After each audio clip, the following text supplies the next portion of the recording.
ദൈവത്തിരുനാമം വാഴ്ത്തപ്പെടുമാറാകട്ടെ. ഇന്ന് രാത്രിയിൽ നമുക്കൊരുമിച്ച് ദൈവസന്ധിയിൽ പിന്നെയും ദൈവവചനം പഠിക്കുവാനായിട്ട് ഇപ്രകാരമായിരിക്കുവാൻ കർത്താവ് നൽകി തരുന്ന ഈ നല്ല അവസരത്തെ ഓർത്ത് ദൈവത്തിന് സ്തോത്രം ചെയ്യുന്നു. ഈ ഗൂഗിൾ മീറ്റിലും അതുപോലെ യൂട്യൂബിലുമൊക്കെ ആയിട്ട് ഈ ക്ലാസ്സുകൾ ശ്രദ്ധിക്കുന്ന എല്ലാ പ്രിയപ്പെട്ടവരെയും ഓർത്ത് കർത്താവിനെ സ്തുതിക്കുകയും ഞങ്ങളുടെ സ്നേഹവന്ദനങ്ങളെ അറിയിക്കുകയും ചെയ്യുന്നു. കർത്താവ് നമ്മെ ഓരോരുത്തരെയും പരിപാലിക്കുകയും സൂക്ഷിക്കുകയും ഒക്കെ ചെയ്യുന്നത് ഓർത്ത് ദൈവത്തിന് സ്തോത്രം ചെയ്യുന്നു. രാത്രിയിൽ പിന്നെയും നമുക്കൊരുമിച്ച് ദൈവത്തിൻ്റെ വചനത്തിലേക്ക് നമ്മുടെ ശ്രദ്ധയെ തിരിക്കാം. എഫേസ് ലേഖനം 1-ാം അധ്യായമാണ് നമ്മൾ പഠിച്ചുകൊണ്ടിരിക്കുന്നത്. അതിനകത്ത് അപ്പോസ്തലനായ പൗലോസ് രേഖപ്പെടുത്തിയിരിക്കുന്ന ആത്മീക അനുഗ്രഹങ്ങളെക്കുറിച്ചാണ് നമ്മൾ കഴിഞ്ഞ ദിവസങ്ങളിലൊക്കെ ചിന്തിച്ചുകൊണ്ടിരിക്കുന്നത്. അതിനകത്ത് ആ ലിസ്റ്റിലെ ഏറ്റവും അവസാനത്തെ ആത്മീക അനുഗ്രഹമായിട്ടുള്ള ദൈവം തൻ്റെ പരിശുദ്ധാത്മാവിനാൽ നമ്മെ മുദ്രയിട്ടിരിക്കുന്നു എന്നുള്ള ഭാഗമാണ് നമ്മൾ കഴിഞ്ഞ ചില ദിവസങ്ങളായിട്ട് ചിന്തിച്ചുകൊണ്ടിരിക്കുന്നത്. അവിടെ ആ വാക്യങ്ങൾ എഫേസ് ലേഖനം 1-ാം അധ്യായത്തിൻ്റെ 13-14 വാക്യങ്ങളാണ് നമ്മൾ വായിച്ചത്. ആ വാക്യങ്ങൾ ഞാൻ ഒരിക്കൽ കൂടെ വായിക്കാം. എഫേസ് ലേഖനം 1-ാം അധ്യായത്തിൻ്റെ 13-14 വാക്യങ്ങൾ. അവനിൽ നിങ്ങൾക്കും നിങ്ങളുടെ രക്ഷയെക്കുറിച്ചുള്ള സുവിശേഷം എന്ന സത്യവചനം നിങ്ങൾ കേൾക്കുകയും അവനിൽ വിശ്വസിക്കുകയും ചെയ്തിട്ട് തൻ്റെ സ്വന്തം ജനത്തിൻ്റെ വീണ്ടെടുപ്പിന് വേണ്ടി തൻ്റെ മഹത്വത്തിൻ്റെ പുകഴ്ചയ്ക്കായി നമ്മുടെ അവകാശത്തിൻ്റെ അച്ചാരമായ വാഗ്ദത്തത്തിൽ പരിശുദ്ധാത്മാവിനാൽ മുദ്രയിട്ടിരിക്കുന്നു. അപ്പോൾ അവിടെ നമ്മൾ കഴിഞ്ഞ ദിവസങ്ങൾ പറഞ്ഞത് എപ്പോഴാണ് ദൈവം നമ്മളെ പരിശുദ്ധാത്മാവിനാൽ മുദ്രയിട്ടത് നമ്മൾ പറഞ്ഞു. നമ്മൾ സുവിശേഷം കേൾക്കുകയും അത് വിശ്വസിക്കുകയും ചെയ്തപ്പോഴാണ് എന്ന് നമ്മൾ പറഞ്ഞു. അപ്പോൾ നമ്മൾ സുവിശേഷം എന്താണ് എന്നാണ് ചിന്തിച്ചുകൊണ്ടിരിക്കുന്നത്. നമ്മൾ ദൈവവചന പ്രകാരം ഉള്ള മറ്റൊരു സുവിശേഷം, അതിൻ്റെ 2 തലങ്ങൾ കഴിഞ്ഞ 2 ദിവസങ്ങൾ നമ്മൾ ചിന്തിച്ചു. അപ്പോൾ തന്നെ യഥാർത്ഥ സുവിശേഷം എന്താണ് എന്നുള്ളത് കഴിഞ്ഞ ക്ലാസ്സിൽ നമ്മൾ ചിന്തിക്കാനായിട്ട് ആരംഭിച്ചു. അവിടെ നമ്മൾ പറഞ്ഞത് യഥാർത്ഥ സുവിശേഷം എന്ന് പറയുന്നത് യേശുക്രിസ്തുവാണ്. ആ യേശുക്രിസ്തു എന്ന് പറയുമ്പോൾ അവൻ്റെ ജീവിതത്തിലെ 3 പ്രധാന സംഭവങ്ങളാണ് നമ്മൾ അതിനകത്ത് കൊണ്ടുവരുന്നത്. 1 അവൻ്റെ ജനനം, 2 അവൻ്റെ മരണം, 3 അവൻ്റെ ഉയർത്തെഴുന്നേൽപ്പ്. ഇപ്പോൾ ക്രിസ്തുവിൻ്റെ ജനനത്തിൻ്റെ പ്രത്യേകത എന്താണ് എന്ന് കഴിഞ്ഞ ക്ലാസ്സിൽ നമ്മൾ അല്പമായിട്ട് ചിന്തിക്കാനായിട്ടിടയായിത്തീർന്നു. അവിടെ നിന്ന് ഞാൻ മുൻപോട്ടേക്ക് പോകട്ടെ. ക്രിസ്തുവിൻ്റെ ജനനത്തെക്കുറിച്ച് നമ്മൾ ചിന്തിക്കുമ്പോൾ നമുക്കറിയാം, ദൈവം തൻ്റെ പുത്രനെ ഈ ലോകത്തിലേക്ക് അയച്ചു എന്ന് ദൈവവചനത്തിൽ നമ്മൾ വായിക്കുന്നു. അവൻ ഒരു ജഡശരീരമെടുത്ത് താൻ ഒരു കന്യകയിൽ, മറിയം എന്ന ഒരു കന്യകയിൽ താൻ ജനിച്ചു എന്ന് നമുക്ക് മനസ്സിലാക്കാനായിട്ട് കഴിയുന്നുണ്ട്. അപ്പം അവിടെ എന്തുകൊണ്ടാണ് യേശുവിൻ്റെ ജനനത്തിന്, അല്ലെങ്കിൽ എന്താണ് യേശുവിൻ്റെ കന്യകാജനനത്തിൻ്റെ പ്രത്യേകതയും അതിൻ്റെ പ്രാധാന്യവും എന്ന് നമ്മൾ മനസ്സിലാക്കിയിരിക്കുന്നത് നല്ലതാണ്. അത് ഞാൻ ഈ ക്ലാസ്സിലെ വീഡിയോയിൽ ഞാൻ പറയാനായിട്ട് ആഗ്രഹിക്കുന്നില്ല. കാരണം ഞാൻ ആ യേശു ക്രിസ്തുവിൻ്റെ കന്യകാജനനത്തിൻ്റെ പ്രാധാന്യവും പ്രത്യേകതയും എന്താണ് എന്നുള്ളത് ഞാനൊരു സെപ്പറേറ്റ് വീഡിയോ ആയിട്ട് ചെയ്ത യൂട്യൂബിൽ എൻ്റെ ചാനലിൽ അത് കിടക്കുന്നുണ്ട്. നിങ്ങൾ സെർച്ച് ചെയ്ത് നോക്കിക്കഴിഞ്ഞാൽ അത് കാണാനായിട്ട് കഴിയും. അപ്പം ആ ഭാഗത്ത് ഞാൻ അധികം നിൽക്കാനായിട്ട് ആഗ്രഹിക്കുന്നില്ല. എന്താണെങ്കിലും ദൈവം തൻ്റെ പുത്രനെ ഈ ലോകത്തിലേക്ക് അയച്ചു. അവൻ നമ്മെപ്പോലെ, ദാവീദിൻ്റെ സന്തതിയായി നമ്മെപ്പോലെ ഒരു മനുഷ്യനായി യേശു ജനിച്ചു എന്നുള്ളത് സുവിശേഷത്തിൻ്റെ അവിഭാജ്യമായിട്ടുള്ള ഒരു ഘടകമാണ്. അത് നാം സുവിശേഷത്തിൽ ഉൾക്കൊള്ളിച്ചേ മതിയാകുകയുള്ളൂ. അത് സുവിശേഷത്തിനകത്തെ അവിഭാജ്യമായിട്ടുള്ള ഒരു ഘടകമാണ്. അങ്ങനെ ജനിച്ച യേശു, ആ സുവിശേഷത്തിനകത്തെ 2-ാമത്തെ ഭാഗം എന്ന് പറയുന്നത് അവൻ നമുക്ക് വേണ്ടി മരിച്ചു എന്നുള്ളതാണ്. ദാവീദിൻ്റെ സന്തതിയായി നാം 2 തിമോഥെയോസ് ലേഖനം 2-ാം അധ്യായത്തിൻ്റെ 8-ാം വാക്യമാണ് നമ്മൾ വായിച്ചത്. അവിടെ നമ്മൾ വായിച്ചത് എങ്ങനെയാണ്? ദാവീദിൻ്റെ സന്തതിയായി ജനിച്ച് മരിച്ചിട്ട് ഉയർത്തെഴുന്നേറ്റ യേശുക്രിസ്തുവിനെ ഓർത്തുകൊള്ളുക, അതാകുന്നു എൻ്റെ സുവിശേഷം. അപ്പം യേശുവിൻ്റെ ജനനത്തെ ഓർക്കണം. 2ാമത് നാം ഓർക്കേണ്ടത് യേശുവിൻ്റെ മരണത്തെയാണ് നാം ഓർക്കേണ്ടത്. തീർച്ചയായിട്ടും പ്രിയ ദൈവമക്കളെ, യേശുവിൻ്റെ മരണം എന്ന് പറയുന്നത് ഒരു ദൈവപൈതലിനെ സംബന്ധിച്ചിടത്തോളം, അല്ലെങ്കിൽ ദൈവസഭയെ സംബന്ധിച്ചിടത്തോളം യേശുവിൻ്റെ മരണം എന്ന് പറയുന്നത് വളരെ പ്രധാനപ്പെട്ട ഒരു കാര്യമാണ്. കാരണം നമുക്കറിയാം, ദൈവം തൻ്റെ സഭയെ ഏൽപ്പിച്ചിരിക്കുന്ന 2 കാർമ്മിക ശുശ്രൂഷകളുണ്ട് ദൈവവചനപ്രകാരം. ഒന്ന് സ്നാനം, രണ്ടാമത്തത് ലോർഡ്സ് സപ്പർ അല്ലെങ്കിൽ തിരുവത്താഴം, കർത്തൃമേശ എന്നൊക്കെ നമ്മൾ പറയുന്ന ആ ഒരു ശുശ്രൂഷ. അപ്പോൾ സ്നാനത്തിൽ എന്താണ് സംഭവിക്കുന്നത് എന്ന് ചോദിച്ചാൽ, റോമാലേഖനം 6-ാം അധ്യായം നമ്മൾ പഠിക്കുമ്പോൾ അവിടെ നമുക്ക് കാണാനായിട്ട് കഴിയുന്നുണ്ട്, സ്നാനത്തിൽ നാം കർത്താവിൻ്റെ മരണത്തോട് ഏകീഭവിക്കുന്നു. അപ്പം സ്നാനം അത് കർത്താവിൻ്റെ മരണത്തോട് ഏകീഭവിക്കുവാനുള്ളതാണ്. ഇനി തിരുവത്താഴം അല്ലെങ്കിൽ കർത്തൃമേശ എന്ന് പറയുമ്പോൾ അതിനെക്കുറിച്ച് ദൈവത്തിൻ്റെ വചനം പഠിപ്പിക്കുന്നത് അത് നാം കർത്താവിൻ്റെ മരണത്തെ ഓർക്കുകയാണ്. അപ്പോൾ ഈ 2 കാർമ്മിക ശുശ്രൂഷകളും കർത്താവിൻ്റെ മരണവുമായിട്ട് അഭേദ്യമായി ബന്ധപ്പെട്ടിരിക്കുന്ന കാര്യങ്ങളാണ്. അപ്പോൾ കർത്താവിൻ്റെ മരണത്തിന് അത്രമേൽ പ്രാധാന്യമുണ്ടെന്നാണ് നമുക്ക് മനസ്സിലാക്കാനായിട്ട് കഴിയുന്നത്. അതൊരിക്കലും ഒരു ചെറിയ കാര്യമായിട്ടോ അല്ലെങ്കിൽ പ്രാധാന്യം കുറഞ്ഞ ഒരു കാര്യമായിട്ടോ നമ്മൾ ചിന്തിക്കേണ്ട കാര്യമല്ല. ഒരു വേള ഒരു ദൈവവേദനെ സംബന്ധിച്ചിടത്തോളം അവൻ്റെ ജീവിതത്തിലെ ഏറ്റവും പ്രധാനപ്പെട്ട കാര്യം യേശു മരിച്ചു എന്നുള്ളതാണ്. യേശുവിൻ്റെ മരണത്തെക്കുറിച്ച് നമ്മൾ സുവിശേഷങ്ങളൊക്കെ പഠിക്കുമ്പോൾ കർത്താവ് തന്നെ പറഞ്ഞിട്ടുണ്ട്. ഇപ്പം മർക്കോസിൻ്റെ സുവിശേഷം 10-ാം അധ്യായത്തിൻ്റെ 45-ാം വാക്യം, മർക്കോസിൻ്റെ സുവിശേഷം 10-ാം അധ്യായത്തിൻ്റെ 45-ാം വാക്യം വായിക്കുമ്പോൾ അവിടെ നമ്മൾ കാണുന്ന ഒരു കാര്യമുണ്ട്. യേശു പറയുന്ന ഒരു പ്രസ്താവന നമുക്കവിടെ കാണാനായിട്ട് കഴിയുന്നുണ്ട്. മനുഷ്യപുത്രൻ ശുശ്രൂഷ ചെയ്യിക്കുവാനല്ല, ശുശ്രൂഷിക്കുവാനും അനേകർക്കു വേണ്ടി തൻ്റെ ജീവനെ മറുവിലയായി കൊടുക്കുവാനും അത്രേ വന്നത്. അപ്പോൾ യേശു എന്തിനാണ് ഈ ലോകത്തിലേക്ക് വന്നത് എന്ന് ചോദിച്ചാൽ യേശുവിൻ്റെ മറുപടി ഇതാണ്: ഞാൻ വന്നത് എൻ്റെ ജീവൻ അനേകർക്ക് വേണ്ടി ഒരു മറുവിലയായിട്ട് കൊടുക്കാൻ, ഒരു വിലയായിട്ട് കൊടുക്കാനായിട്ടാണ് ഞാൻ വന്നത്. മറ്റൊരർത്ഥത്തിൽ പറഞ്ഞാൽ യേശു ഈ ലോകത്തിലേക്ക് വരുമ്പോൾ അവൻ്റെ ആ ജനനത്തിൻ്റെ, അവൻ മനുഷ്യനായിട്ട് ഈ ലോകത്തിലേക്ക് വന്നതിൻ്റെ പുറകിലെ ഉദ്ദേശമെന്ന് പറയുന്നത് തന്നെ മനുഷ്യർക്ക് വേണ്ടി മരിക്കുക, തൻ്റെ ജീവൻ കൊടുക്കുക എന്നുള്ളതാണ് യേശു ഈ ലോകത്തിലേക്ക് വന്നതിൻ്റെ ഉദ്ദേശമെന്ന് പറയുന്നത്. ഇനി എന്തിനാണ് യേശു തൻ്റെ ജീവൻ കൊടുത്തത്, അല്ലെങ്കിൽ എന്തിനാണ് യേശു മരിച്ചത് എന്ന് ചോദിച്ചാൽ, ബൈബിൾ നമ്മൾ പഠിക്കുമ്പോൾ നമുക്ക് മനസ്സിലാക്കാനായിട്ട് കഴിയുന്നത് മനുഷ്യരെല്ലാവരും അവർ പാപം ചെയ്ത് ദൈവത്തിൽ നിന്ന് അന്യപ്പെട്ടുപോയി, ദൈവത്തിൽ നിന്ന് അവർ ദൂരത്തായിപ്പോയി, അല്ലെങ്കിൽ ദൈവവുമായിട്ടുള്ള ബന്ധം അവർക്ക് നഷ്ടപ്പെട്ടു പാപം ചെയ്തതിലൂടെ. അപ്പം ആ പാപം ചെയ്ത് ദൈവവുമായിട്ടുള്ള ബന്ധം നഷ്ടപ്പെട്ട ആ മനുഷ്യനെ സംബന്ധിച്ചിടത്തോളം ഈ ലോകത്തിൽ ജീവിക്കുന്നിടത്തോളം കാലം അവന് സ്വയപ്രയത്നത്തിലൂടെ ദൈവവുമായിട്ടുള്ള ബന്ധത്തിലേക്ക് എത്തിച്ചേരാനായിട്ട് അവന് കഴിയുകയില്ല. മരണത്തിന് ശേഷവും ദൈവം ആയിരിക്കുന്ന, അല്ലെങ്കിൽ ദൈവത്തോട് ഒരുമിച്ചായിരിക്കുവാനായിട്ട് അവന് കഴിയുകയില്ല.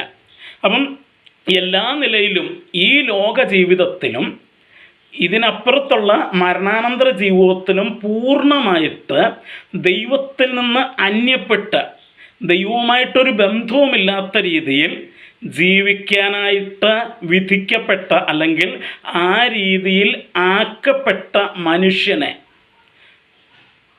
അവിടുന്ന് രക്ഷിച്ച്, അവിടുന്ന് വിടുവിച്ച് ദൈവവുമായിട്ടുള്ള ബന്ധത്തിലേക്ക് മടക്കി കൊണ്ടുവരുവാനാണ് യേശു തൻ്റെ ജീവൻ മറുവിലയായിട്ട് കൊടുക്കുന്നത്. അപ്പം പാപത്തിൻ്റെ ശിക്ഷയിൽ നിന്നും പാപത്തിൻ്റെ ഫലങ്ങളിൽ നിന്നും മാനവജാതിയെ മുഴുവൻ രക്ഷിക്കുവാൻ വേണ്ടിയാണ് യേശു എന്ത് ചെയ്യുന്നത്? തൻ്റെ ജീവൻ മറുവിലയായിട്ട് കൊടുക്കുന്നത്, അല്ലെങ്കിൽ യേശു മരിക്കുന്നത് അതിനു വേണ്ടിയാണ്.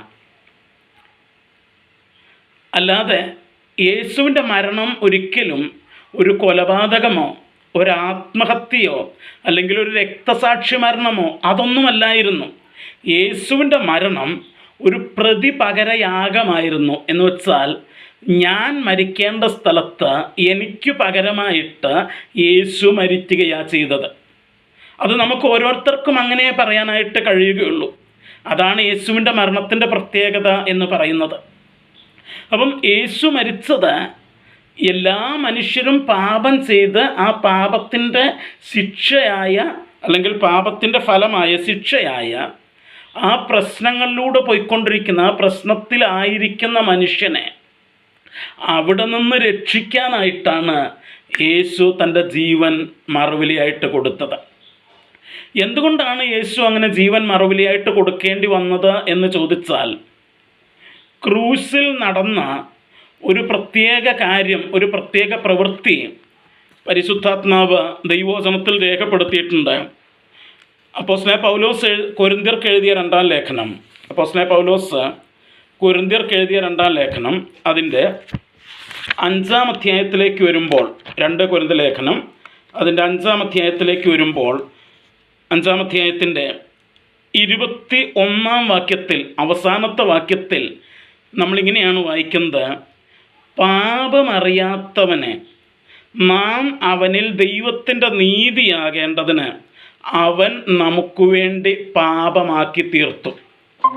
അപ്പം അവിടെ യേശുവിനെ കുറിച്ച് പറഞ്ഞിരിക്കുന്നത് അവൻ പാപമറിയാത്തവനായിരുന്നു എന്നാണ്. പാപമറിയാത്തവൻ എന്ന് വെച്ചാൽ യേശുവിൽ അല്പം പോലും പാപം ഇല്ലായിരുന്നു, പാപത്തിൻ്റെ ഒരു ലാഞ്ചന പോലും ഇല്ലാത്തവനായിരുന്നു യേശു.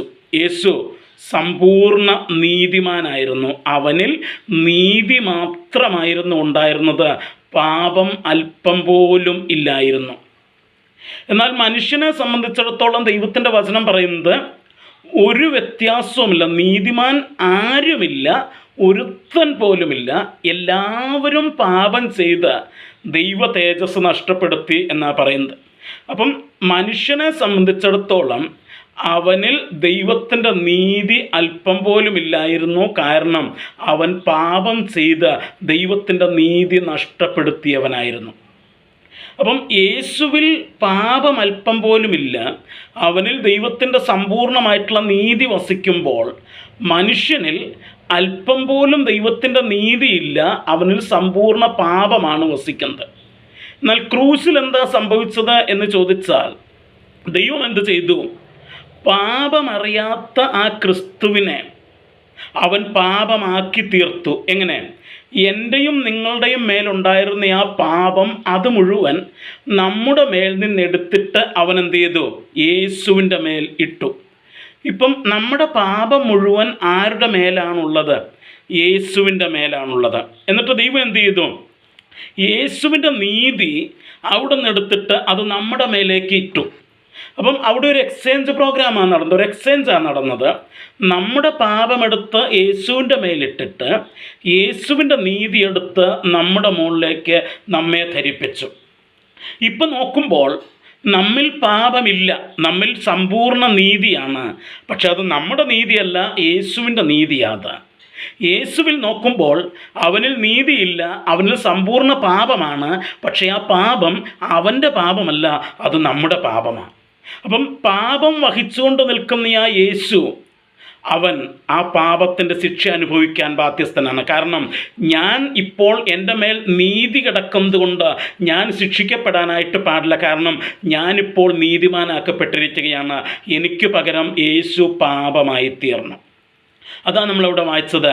പാപമറിയാത്തവനെ നാം അവനിൽ ദൈവത്തിൻ്റെ നീതിയാകേണ്ടതിന് അവൻ നമുക്ക് വേണ്ടി പാപമാക്കി തീർത്തു.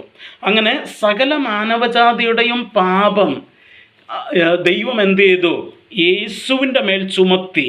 അതുകൊണ്ട് ആ പാപമെല്ലാം ഏറ്റെടുത്തുകൊണ്ട് അവൻ നമുക്ക് പകരമായിട്ട്, നാം മരിക്കേണ്ട സ്ഥലത്ത് നമുക്ക് പകരമായിട്ട് യേശു മരിച്ചു. അതാണ് സുവിശേഷം നമ്മളോട് പറയുന്നത്. ഇനി നാം മരിക്കേണ്ട ആവശ്യമില്ല, നമുക്ക് പകരമായിട്ട് ആര് മരിച്ചു? യേശു മരിച്ചു എന്നാണ് സുവിശേഷം. അതാണ് സുവിശേഷം. അപ്പം യേശുവിൻ്റെ മരണം അത് നമ്മുടെ പാപത്തിൻ്റെ ശിക്ഷയായിട്ടായിരുന്നു. പലരും പഠിപ്പിക്കാറുണ്ട് യേശു മരിച്ചത് നമ്മുടെ രോഗത്തിന് വേണ്ടി, നമ്മുടെ മറ്റു പല കാര്യങ്ങളൊക്കെ പഠിപ്പിക്കാറുണ്ട്. പക്ഷെ വേദപുസ്തകം അങ്ങനെ പഠിപ്പിക്കുന്നില്ല. വേദപുസ്തകം പഠിപ്പിക്കുന്നത് യേശു മരിച്ചത് നമ്മുടെ പാപത്തിന് വേണ്ടിയാണെന്നാണ് പഠിപ്പിക്കുന്നത്. കാരണം പാപം ചെയ്തവൻ മരിക്കണം. അത് ആ ദൈവിക നീതി ക്രൂസിൽ യേശു നിവർത്തീകരിക്കുകയാണ് ചെയ്തത്. പ്രിയമുള്ളവരെ, നാം മരിക്കേണ്ട സ്ഥാനത്ത്, ഞാനും നിങ്ങളും നമ്മുടെ പാപത്തിൻ്റെ ശിക്ഷയായിട്ട് മരിക്കേണ്ട സ്ഥാനത്ത് യേശു ആ പാപം ഏറ്റെടുത്ത്, നമ്മുടെ കുറ്റം യേശു ഏറ്റെടുത്ത് അവൻ എനിക്കും നിങ്ങൾക്കും വേണ്ടി മരിച്ചു. അതാണ് സുവിശേഷത്തിലെ യേശുവിൻ്റെ മരണം നമ്മളോട് വിളിച്ചു പറയുന്നത്. ഞാൻ അത് അധികം വിശദീകരിക്കുന്നില്ല, കാരണം രണ്ടാം അധ്യായത്തിലേക്ക്, എഫേസ്യ ലേഖനം 2-ാം അധ്യായത്തിലേക്ക് വരുമ്പോൾ സുവിശേഷത്തെക്കുറിച്ച് പൗലോസ് അവിടെ സവിസ്തരം പ്രതിപാദിക്കുന്നുണ്ട്. നമ്മളവിടെ വരുമ്പം അത് വിശദമായിട്ട് ചർച്ച ചെയ്യും. മൂന്നാമത്തെ സംഭവം എന്ന് പറയുന്നത്, സുവിശേഷത്തിനകത്ത് ഉൾക്കൊണ്ടിരിക്കുന്ന മൂന്നാമത്തെ സംഭവം എന്ന് പറയുന്നത് യേശുവിൻ്റെ ഉയർത്തെഴുന്നേൽപ്പ്. എന്താണ് യേശുവിൻ്റെ ഉയർത്തെഴുന്നേൽപ്പിൻ്റെ പ്രത്യേകത? സുവിശേഷവുമായിട്ട് എങ്ങനെയാണ് യേശുവിൻ്റെ ഉയർത്തെഴുന്നേൽപ്പ് ബന്ധപ്പെട്ടിരിക്കുന്നത്? രണ്ട് രീതിയില്ല. ഒന്ന്, നമുക്കറിയാം, പഴയ നിയമത്തിൽ ജനത്തിൻ്റെ പാപത്തിന് പരിഹാരം വരുത്തിയിരുന്നത് മഹാപുരോഹിതനായിരുന്നു. അവൻ ആദ്യം തൻ്റെ പാപത്തിന് പരിഹാരം വരുത്തിയതിന് ശേഷം വേണമായിരുന്നു അവൻ ജനത്തിൻ്റെ പാപത്തിന് പരിഹാരം വരുത്താനായിട്ട്. അപ്പം പുരോഹിതൻ്റെ പാപം ക്ഷമിക്കപ്പെട്ടിട്ടില്ലെങ്കിൽ, അല്ലെങ്കിൽ പുരോഹിതൻ ദൈവസന്നിധിയിൽ നീതീകരിക്കപ്പെട്ടിട്ടില്ലെങ്കിൽ, അവൻ ആ നീതിമാനായ ദൈവത്തിൻ്റെ ആ വാസസ്ഥലമായ അതിപരിശുദ്ധ സ്ഥലത്തേക്ക് കടക്കുമ്പോൾ അവൻ അവിടെ വീണു മരിക്കുമായിരുന്നു. അപ്പം പുരോഹിതൻ വീണു മരിച്ചാൽ അതിനർത്ഥം പാപമോചനം നടന്നിട്ടില്ലെന്ന അതിനർത്ഥം. എന്നാൽ ആ അകത്തേക്ക് പോയ പുരോഹിതൻ അവൻ ജീവനോടെ തിരിച്ചിറങ്ങി വന്നാൽ അതിനർത്ഥം പാപമോചനം സാധ്യമായി എന്നാണ് അതിനർത്ഥം. പ്രിയമുള്ളവരെ, യേശു ക്രൂശിൽ മരിച്ച് ആ ആകാശമെന്ന തിരശ്ശീലയ്ക്കകത്തൂടെ അവൻ പിതാവിൻ്റെ സന്നിധിയിലേക്ക് പോയിട്ട് അവൻ തിരിച്ച് പുനരുത്ഥാനം ചെയ്ത് മടങ്ങി വന്നില്ലായിരുന്നെങ്കിൽ അതിനർത്ഥം അവൻ മരിച്ചിരിക്കുകയാണ്, നമ്മുടെ പാപങ്ങൾക്ക് മോചനമായില്ലെന്നാണ് അതിൻ്റെ അർത്ഥം. എന്നാൽ യേശു മരണത്തെ ജയിച്ച് ഉയർത്തെഴുന്നേറ്റ് എങ്ങനെയാണോ മഹാപുരോഹിതന് അതിവിശുദ്ധ സ്ഥലത്ത് നിന്ന് ജീവനോടെ പുറത്തേക്ക് വരുന്നത്, അതുപോലെ യേശു പുറത്തേക്ക് ജീവനോടെ വന്നതുകൊണ്ട് നമുക്കറിയാം നമ്മുടെ പാപത്തിൻ്റെ വീണ്ടെടുപ്പ്, നമ്മുടെ വീണ്ടെടുപ്പ് യേശുവിലൂടെ സാധ്യമായി എന്ന് നമുക്ക് ഉറപ്പിക്കാനായിട്ട് കഴിയും. അതുകൊണ്ടാണ് അപ്പോസ്തലനായ പൗലോസ് പറഞ്ഞത്, യേശു ഉയർത്തെഴുന്നേറ്റിട്ടില്ലെങ്കിൽ ഞങ്ങളുടെ പ്രസംഗം വെറുതെയാണ്, നിങ്ങളുടെ വിശ്വാസവും വെറുതെയാണ്, നാം ഇന്ന് നമ്മുടെ പാപങ്ങളിൽ തന്നെ ഇരിക്കുന്നുവെന്ന്. 1 കൊരിന്ത്യർ ലേഖനം 15-ാം അധ്യായത്തിൽ പൗലോസ് പറഞ്ഞ പ്രസ്താവനയാണ്. യേശു ഉയർത്തെഴുന്നേറ്റിട്ടില്ലെങ്കിൽ അതിനർത്ഥം നമ്മുടെ പാപങ്ങൾ മോചിക്കപ്പെട്ടിട്ടില്ലെന്നാണ്. യേശുവിൻ്റെ ഉയർത്തെഴുന്നേൽപ്പ് നമുക്ക് നൽകുന്ന ഒരു ഉറപ്പുണ്ട്, നമ്മുടെ പാപങ്ങൾ മോചിക്കപ്പെട്ടു യേശുവിലൂടെ എന്ന്. രണ്ടാമത്, യേശുവിൻ്റെ ഉയർത്തെഴുന്നേൽപ്പ് നമുക്ക് നൽകുന്ന രണ്ടാമത്തെ കാര്യമെന്ന് പറയുന്നത്, നമുക്കുമൊരു ഉയർത്തെഴുന്നേൽപ്പുണ്ടെന്ന്. നമുക്കുമൊരു ഉയർത്തെഴുന്നേൽപ്പുണ്ട്. യേശു ഉയർത്തെഴുന്നേറ്റെങ്കിൽ നാമും ഉയർത്തെഴുന്നേൽക്കും എന്ന് ദൈവത്തിൻ്റെ വചനം നമ്മെ ഓർപ്പിക്കുന്നു. 3, യേശു നമ്മെ രക്ഷിക്കുവാനായിട്ട് ഇന്നും ജീവിക്കുന്നു. അവൻ നമ്മെ രക്ഷിപ്പാൻ കഴിവുള്ളവനാണെന്ന് യേശുവിൻ്റെ പുനരുത്ഥാനം നമ്മോട് വിളിച്ചറിയിക്കുകയാണ്. അപ്പോൾ ഇതൊക്കെയാണ് യേശുവിൻ്റെ പുനരുത്ഥാനത്തിൻ്റെ പ്രത്യേകത എന്ന് പറയുന്നത്. ഞാൻ പറഞ്ഞത് ഈ കാര്യങ്ങൾ, ഇതാണ് സുവിശേഷത്തിൻ്റെ അന്തസത്ത എന്ന് പറയുന്നത്. എന്താണ്?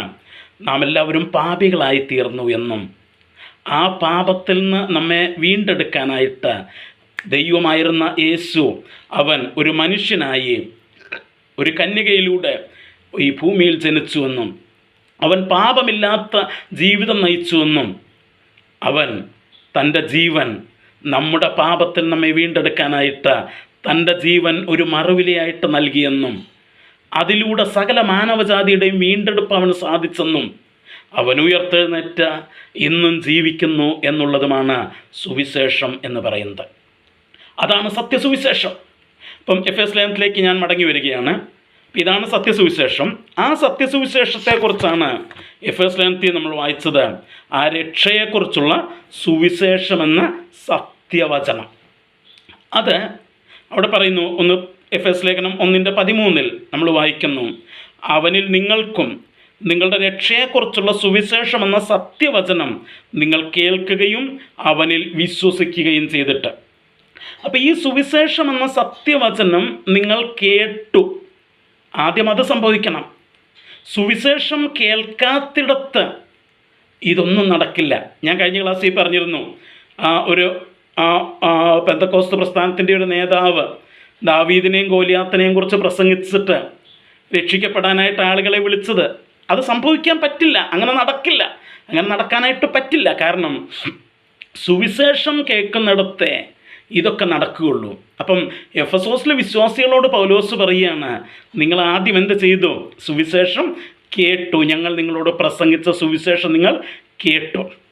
ഇനി ആ സുവിശേഷം കേട്ടപ്പോൾ അവരുടെ പ്രതികരണം എന്തായിരുന്നു എന്നോട് പറഞ്ഞിട്ടുണ്ട്. അവിടെ പറയുന്നത് അവനിൽ വിശ്വസിക്കുകയും ചെയ്തിട്ട്, അവനിൽ വിശ്വസിക്കുകയും ചെയ്തിട്ട്. ഞാൻ ഈ വാക്യങ്ങൾ തുടങ്ങിയപ്പോൾ ഞാൻ പറഞ്ഞിട്ടുണ്ടായിരുന്നു, അവിടെ വിശ്വസിക്കുക എന്ന മലയാളത്തിൽ അത് മാത്രമാണ് പറഞ്ഞത് എങ്കിലും ഇംഗ്ലീഷ് ബൈബിളൊക്കെ നോക്കുമ്പോൾ നമുക്കവിടെ 2 വാക്കുകൾ കാണാനായിട്ട് കഴിയുന്നുണ്ട്.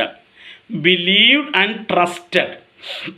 വിശ്വസിക്കുകയും ആശ്രയിക്കുകയും ചെയ്തിട്ട്. അപ്പോൾ സുവിശേഷം കേൾക്കുമ്പോൾ ഒരു വ്യക്തിയുടെ യഥാർത്ഥ പ്രതികരണം എന്ന് പറയുന്നത് ഈ 2 കാര്യങ്ങളാണ്. എന്താണ്? വിശ്വസിക്കുക, ആശ്രയിക്കുക. Believe and trust. എന്താ വിശ്വസിക്കുക എന്ന് പറഞ്ഞാൽ, ഈ സുവിശേഷത്തിലൂടെ നിങ്ങൾ കേൾക്കുന്ന ആ കാര്യങ്ങൾ അതങ്ങനെ തന്നെയാണെന്ന് അംഗീകരിക്കുക. അത് നിങ്ങൾ സത്യമാണെന്ന് വിശ്വസിക്കുക, അത് നിങ്ങൾ അംഗീകരിക്കുക. 2, അതാണ് ബിലീവ് എന്ന് പറഞ്ഞാൽ, വിശ്വസിക്കുക എന്ന് പറഞ്ഞാൽ. 2, ട്രസ്റ്റ് ചെയ്യുക, ആശ്രയിക്കുക. എന്ന് വെച്ചാൽ എന്താണ്? നമ്മുടെ പാപങ്ങളിൽ നിന്ന് നമ്മെ രക്ഷിക്കുവാനും നമുക്ക് നിത്യജീവൻ നൽകാനുമായിട്ട് നമ്മുടെ പൂർണ്ണ ആശ്രയം നമ്മൾ എവിടെ വയ്ക്കുക? യേശുവിൽ വയ്ക്കുക. മറ്റാരിലും ആശ്രയിക്കാതിരിക്കുക. അതാണ് ബൈബിൾ പറയുന്നത്, മറ്റൊരുത്തനിലും രക്ഷയില്ല, നാം രക്ഷിക്കപ്പെടുവാൻ ആകാശത്തിന് കീഴിൽ മനുഷ്യരുടെ ഇടയിൽ നമുക്ക് നൽകപ്പെട്ടിരിക്കുന്ന വേറൊരു നാമവുമില്ല. യേശു എന്ന ഒരു നാമം മാത്രമേ ഉള്ളൂ. അപ്പം ആ നാമത്തിൽ, ആ യേശുവിൽ ആശ്രയിക്കുക എന്നുള്ളത് നാം ചെയ്യേണ്ടതാണ്. പലപ്പോഴും ഇന്നത്തെ മനുഷ്യൻ്റെ പ്രശ്നമെന്ന് പറയുന്നത്, സുവിശേഷം കേട്ടാലും അവർ മറ്റു പലതിലുമൊക്കെ ആശ്രയിക്കും.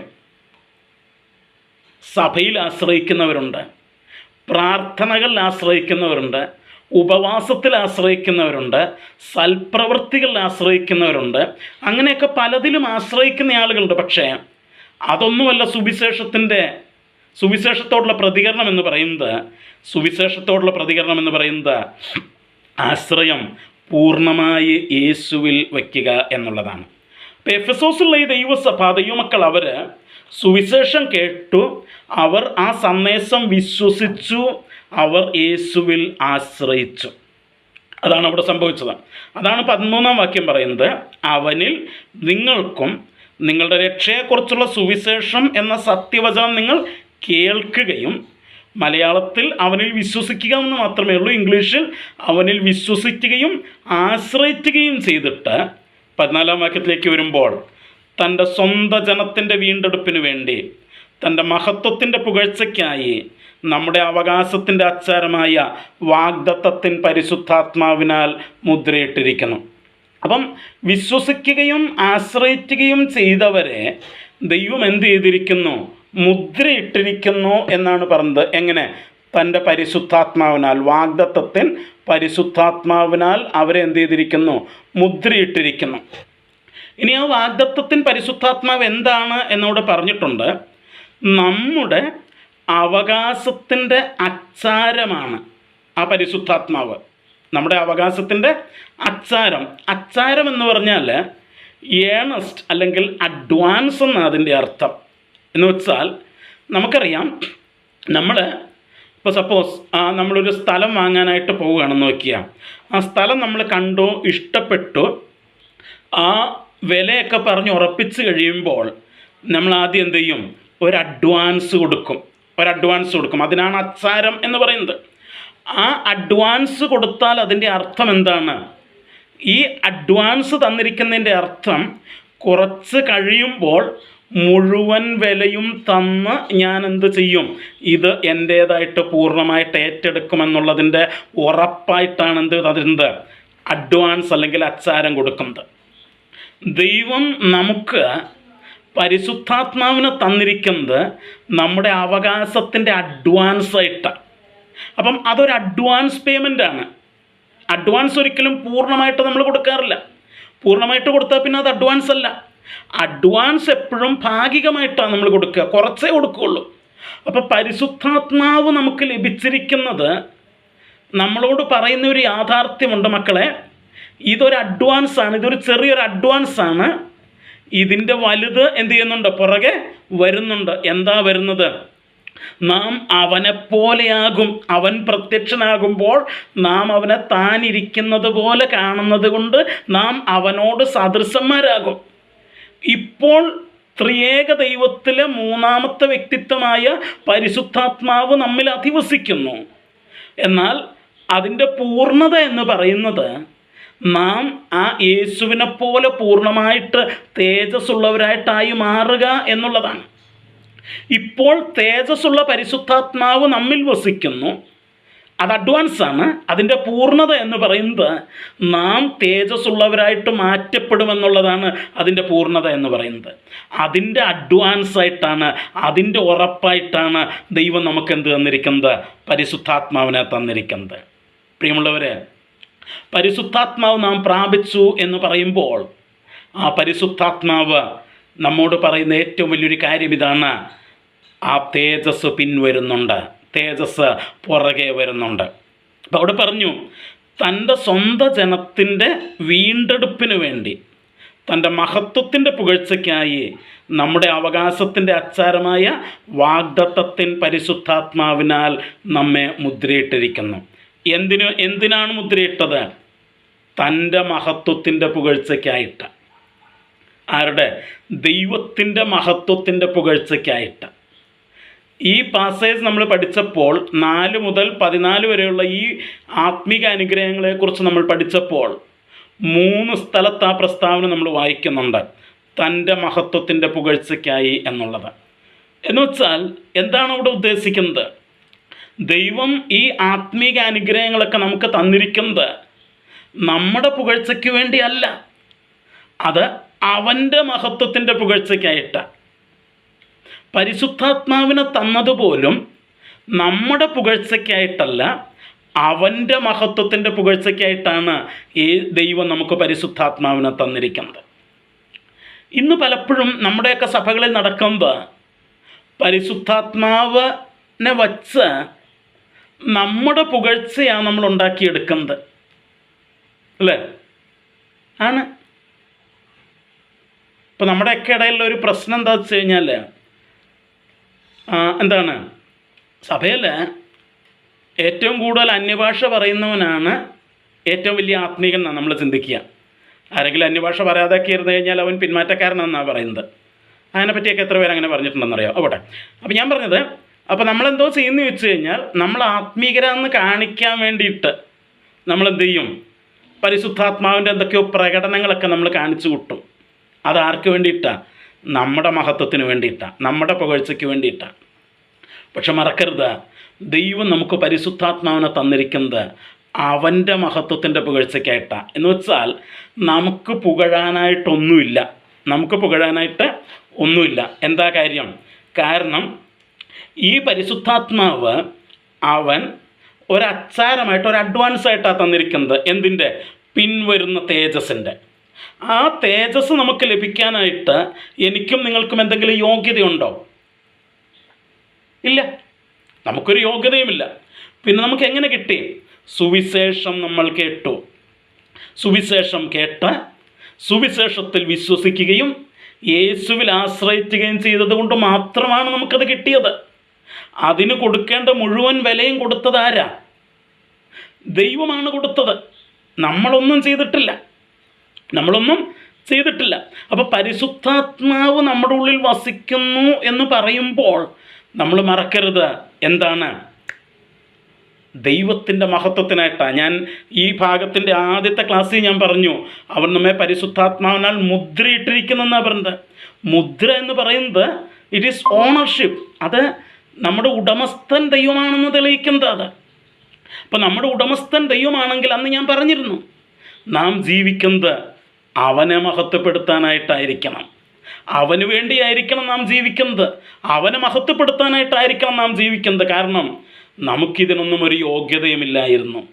നമ്മുടെ യോഗ്യത കൊണ്ടോ, നമ്മളെന്തെങ്കിലും പ്രാർത്ഥിച്ചത് കൊണ്ടോ, ഉപവസിച്ചത് കൊണ്ടോ, നമ്മൾ വിശുദ്ധീകരിക്കപ്പെട്ടത് കൊണ്ടോ ഒന്നുമല്ല പരിശുദ്ധാത്മാവ് നമുക്ക് ലഭിച്ചത്.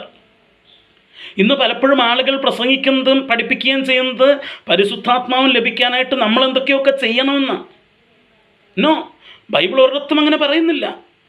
ബൈബിൾ പറയുന്നത് സുവിശേഷത്തിൽ വിശ്വസിച്ചത് കൊണ്ടാണ് പരിശുദ്ധാത്മാവൻ ലഭിച്ചത്. നമുക്കതിന് യാതൊരു അർഹതയുമില്ലായിരുന്നു.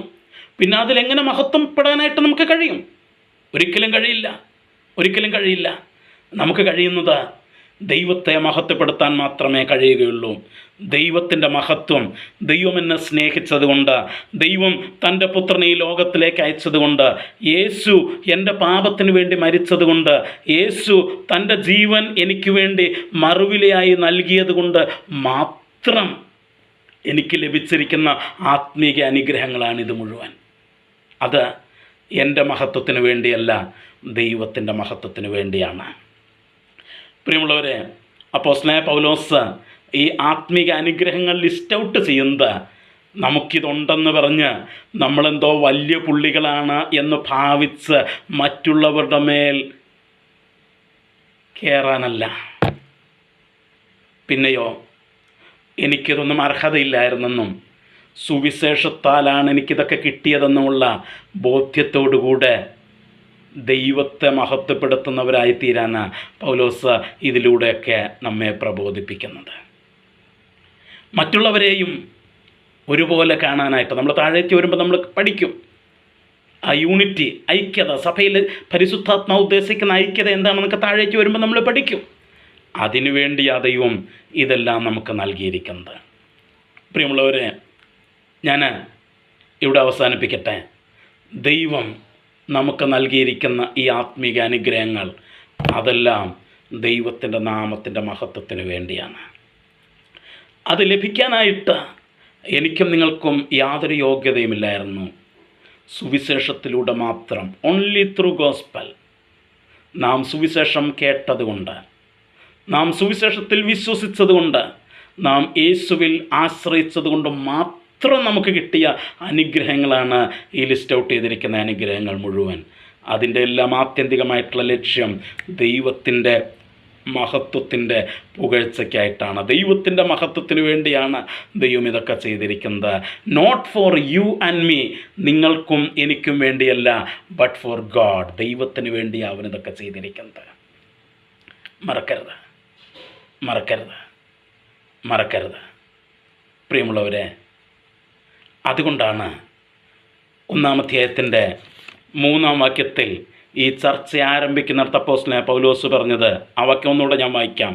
സ്വർഗത്തിലെ സകല ആത്മീക അനുഗ്രഹത്താലും നമ്മെ ക്രിസ്തുവിൽ അനുഗ്രഹിച്ചിരിക്കുന്ന നമ്മുടെ കർത്താവായ യേശു ക്രിസ്തുവിൻ്റെ ദൈവവും പിതാവുമായവൻ വാഴ്ത്തപ്പെട്ടവൻ. ഈ ആത്മീക അനുഗ്രഹങ്ങളൊക്കെ നമ്മെ കൊണ്ടുവന്നെത്തിക്കുന്നത് ആ ഒരു പദപ്രയോഗത്തിലേക്കാണ്. നമ്മുടെ ദൈവം, അവൻ വാഴ്ത്തപ്പെട്ടവൻ. അവൻ്റെ മഹത്വമാണ് നാം മനസ്സിലാക്കുന്നത്, അവൻ്റെ പുകഴ്ചയാണ് നാം ഇതിലൂടെയൊക്കെ മനസ്സിലാക്കുന്നത്. നമ്മുടെ മഹത്വമല്ല, നമ്മെ തിരഞ്ഞെടുത്ത, നമ്മെ തേടി വന്ന്, നമ്മെ വീണ്ടെടുത്ത, നമുക്ക് വേണ്ടി സകലതും ചെയ്ത ആ ദൈവത്തിൻ്റെ മഹത്വം ഒന്നോർത്ത് നോക്കിയേ. ദൈവത്തെ വിട്ടേച്ച് പോയ നമ്മെ തേടി വന്ന്, ദൈവത്തെ ഉപേക്ഷിച്ച് പോയ നമ്മുടെ അടുക്കലേക്ക് വന്ന്, സകല ആത്മീക അനുഗ്രഹങ്ങളും നഷ്ടപ്പെടുത്തിയ നമ്മെ തേടി വന്ന് ആ ആത്മീക അനുഗ്രഹങ്ങൾ നമുക്ക് നൽകി തന്ന ആ ദൈവം എത്ര വലിയവൻ.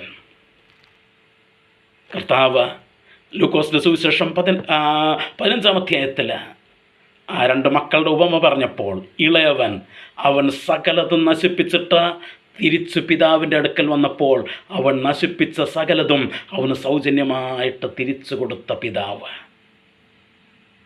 അത് ആ പിതാവിൻ്റെ വലിപ്പമാണ്, ഗ്രേറ്റ്നെസ്സാണ്. അത് ആ മകൻ്റെ യോഗ്യതയല്ല, ആ പിതാവിൻ്റെ മനസ്സിൻ്റെ വലിപ്പമാണത്. ഇന്ന് രാത്രി പ്രിയമുള്ളവരെ, നമുക്കും നമ്മുടെ ജീവിതത്തെക്കുറിച്ച് ഓർക്കുമ്പോൾ നമുക്കും പറയാനായിട്ടുള്ളത് ഇത് തന്നെയാണ്. എൻ്റെ യോഗ്യത കൊണ്ടല്ല, അവൻ്റെ കൃപയാൽ മാത്രം. Not by my merit but by his grace. എൻ്റെ യോഗ്യത കൊണ്ടല്ല, അവൻ്റെ ദയ കൊണ്ട് മാത്രം. ഇന്ന് രാത്രിയിൽ എൻ്റെ വാക്കുകളെ ഇവിടെ അവസാനിപ്പിക്കുകയാണ്. പ്രിയമുള്ളവരെ, ആ ദൈവത്തിന് നമുക്ക് നന്ദി പറയാം.